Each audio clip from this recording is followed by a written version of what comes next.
વિસ્તારોમાં પવન સાથે વરસ્યો વરસાદ ન્યારા સહિતના ગામોમાં જામ્યો છે વરસાદી માહોલ વાવણી લાયક વરસાદ વરસતા ખેડૂતોમાં ખુશીનો માહોલ છવાયો। અમરેલી જિલ્લામાં વરસાદી માહોલ સાવરકુંડલાના ગ્રામ્ય વિસ્તારમાં વરસાદ પડ્યો સમગ્ર પંથકમાં વીજળીના કડાકા ભડાકા સાથે વરસાદ વરસ્યો જીરા બોરાડા ખડકલામાં પવન સાથે વરસાદ અમરેલીના લાઠી અને લીલિયામાં પણ વરસાદ। અમરેલી જિલ્લામાં મેઘરાજાની ધમાકેદાર બેટિંગ જોવા મળી છે બાબરા શહેર સહિત ગ્રામ્ય વિસ્તારોમાં ધોધમાર વરસાદ પડ્યો ધોધમાર વરસાદથી રસ્તાઓ પર પાણી ફરી વળ્યા ચરખા સાથે ચમારડી નીલવડા વાવડીમાં ભારે વરસાદ પડ્યો છે અસહ્ય ઉકળાટ બાદ મન મૂકીને વરસ્યા મેઘરાજા। કચ્છના માંડવીમાં વહેલી સવારે પડ્યો વરસાદ ગ્રામ્ય વિસ્તારમાં વરસાદ પડતા ફરી વળ્યા પાણી અસહ્ય ગરમી વચ્ચે વરસાદથી વાતાવરણમાં ઠંડક પ્રસરી। વલસાડમાં વાપીના કેટલાક વિસ્તારોમાં પડ્યો છે હળવો વરસાદ કપરાડા ધરમપુર વલસાડ પારડીમાં વરસાદી વાતાવરણ છવાયું છે અસહ્ય ગરમી વચ્ચે વરસાદથી વાતાવરણમાં ઠંડક પ્રસરી છે। રાજકોટના ધોરાજીમાં અચાનક વાતાવરણમાં આવ્યો પલટો ધોરાજીમાં ધીમી ધારે વરસાદનું આગમન વાતાવરણમાં પલટા બાદ ગરમીથી મળી રાહત વરસાદ થતાં ખેડૂતોમાં ખુશીનો માહોલ છવાયો। દ્વારકાના તોફાની બનેલા દરિયામાં યાત્રિકોએ સ્નાન કર્યું રેડ એલર્ટ અને દરિયામાં ભારે કરંટ વચ્ચે લોકોએ લીધું જોખમ યાત્રિકો જોખમી રીતે સેલ્ફી લેતા પણ નજરે પડ્યા। ગુજરાતમાં આગામી 7 દિવસ છૂટોછવાયો વરસાદ પડવાની હવામાન વિભાગની આગાહી આજે અમદાવાદ દાહોદ અને છોટાઉદેપુરમાં પડશે વરસાદ સૌરાષ્ટ્રના મોટાભાગના જિલ્લામાં આજે વરસાદની શક્યતા।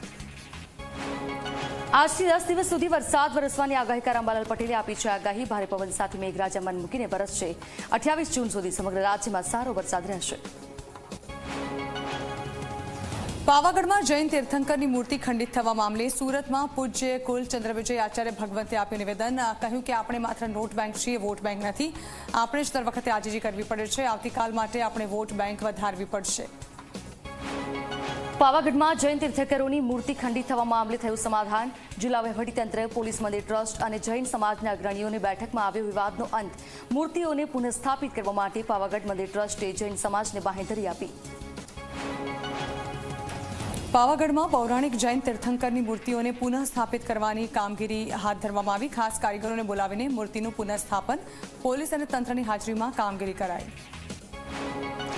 પાવાગઢમાં જૈન તીર્થંકરની મૂર્તિ તોડવા મામલે હાલ માત્ર એક માંગણી સંતોષાઈ હોવાનું દિનેશ શાહે જણાવ્યું તમામ માંગ સંતોષાયા બાદ આંદોલન સમેટાશે મૂર્તિ તોડનાર સામે કડક કાર્યવાહી કરવામાં આવે તેવી માંગણી કરવામાં આવી આવતીકાલે મળનારી બેઠકમાં મોટો નિર્ણય કરવામાં આવશે। સુરતમાં હર્ષ સંઘવીની ખાતરી બાદ પણ જૈન સમાજનો વિરોધ યથાવત કહ્યું કે અગાઉ પણ ખાતરી આપી હતી પણ હવે અમે પરિણામ બાદ જ કલેક્ટર કચેરીથી જઈશું જ્યાં સુધી ન્યાય નહીં મળે ત્યાં સુધી કરાશે વિરોધ।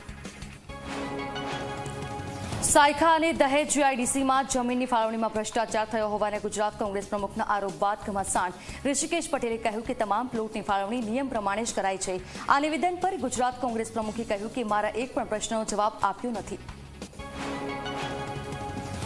કોંગ્રેસ રઘવાઈ ગઈ હોવાનું ઋષિકેશ પટેલે આપ્યું નિવેદન શક્તિસિંહ ગોહિલના આક્ષેપ પર ઋષિકેશ પટેલે કહ્યું કે ભાજપને પ્રજાથી દૂર કરવા કોંગ્રેસે આક્ષેપ કર્યા કોંગ્રેસના રાષ્ટ્રીય જમીન માટે આ નીતિ ચાલી આવે છે।